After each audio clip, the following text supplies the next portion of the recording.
1,000-year-old Shiva temple standing right in the middle of sacred waters. It is perched in the peaceful town of Maheshwaram along the Srisailam highway, just a 40 to 50 kilometer short drive from Hyderabad.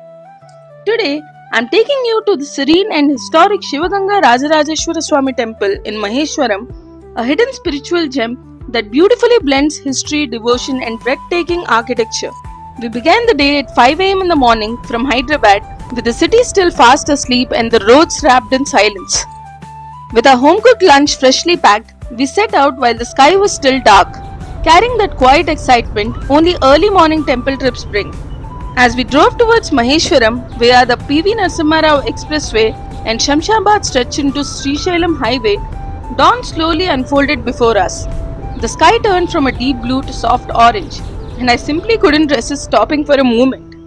Standing there with a hot cup of tea in hand, watching the sunrise paint the sky felt magical. Soon, we were back on the road and the rest of the journey turned even more delightful with our bhajan antakshari filling the car with devotion, laughter and nostalgia. Before we could even realize it, the sacred waters of Shivaganga and the temple ahead came into view. And then, there it was. The very first glimpse of the temple took my breath away. Standing gracefully in the middle of the sacred Pushkarini, the temple looked almost surreal, as though it had risen out of the waters. The temple is located at the center of the Pushkarini, the temple pond or tank, with an approachway over the water. Normally, the temple ponds are adjacent to the temples, but here it surrounds it. The Pushkarini is called Shivaganga. Just sprinkling Shivaganga water over the head is said to purify the person and wash off his or her sins. A narrow pathway over the water led us towards it, and with every step, the gentle sound of the temple bells and the stillness of the morning made the moment feel deeply divine. The Pushkarini, with its steps on all four sides, reflected the temple beautifully, adding to the serenity of the entire space. As I walked closer, the architecture began to unfold in all its beauty. The temple stands as a two-storied structure with the shrine of goddess Rajarajeshwari and above it the sanctum of Sri Rajarajeshwara Swami. The Shivalingam consecrated here is a naturally formed one over river Narmada. It is very beautiful. It is a two-tone lingam, light brown with a large dark brown crescent having ash streaks. Sanctum Sanctorum has entry doors on all four sides. The original temple is on rock pillars. It still is, but as the temple area had to be expanded, it is now additionally supported with some reinforced concrete pillars. Surrounding the main shrine along the boundary of the Pushkarini are 16 small Shiva temples situated in all cardinal directions, the Sodasha Lingas, each representing a unique form of Lord Shiva and making the temple's layout truly extraordinary, called as one constructed with Sodasha Raudri Karnam. One of the most striking sights was the magnificent three-tree formation near the temple, the Peepal, Neem and Audambara growing together as one. Beneath it rests the Naga shrine, where devotees offer prayers with deep faith and hope. Every pillar, carving, and stone here seem to whisper stories from centuries past.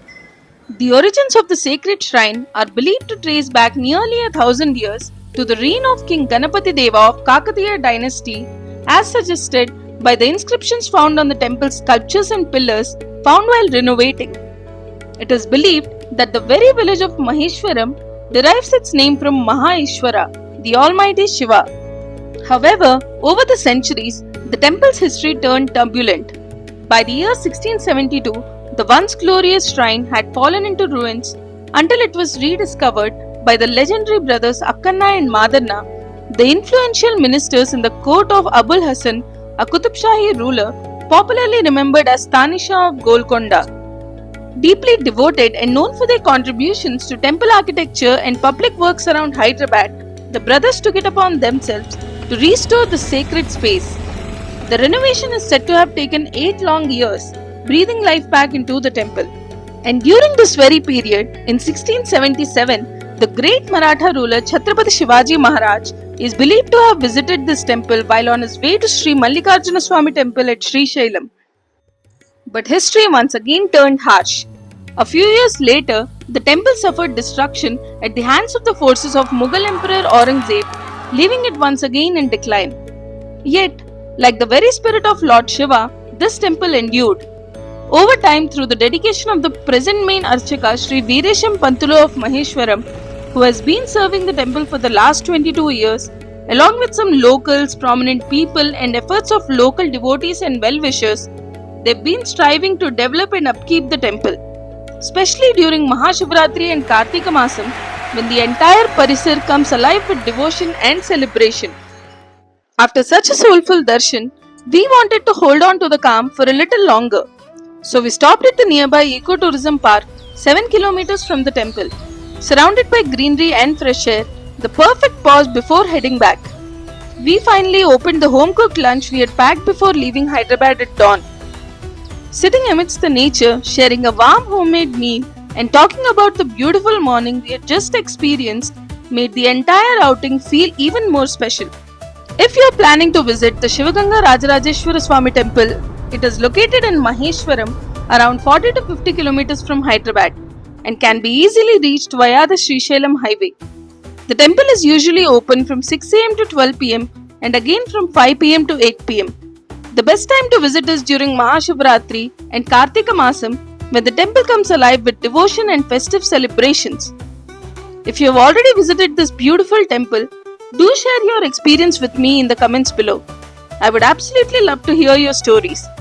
And if you enjoyed this journey with me, don't forget to like, share and subscribe to Bodha Hoots for more stories, travels and timeless legends.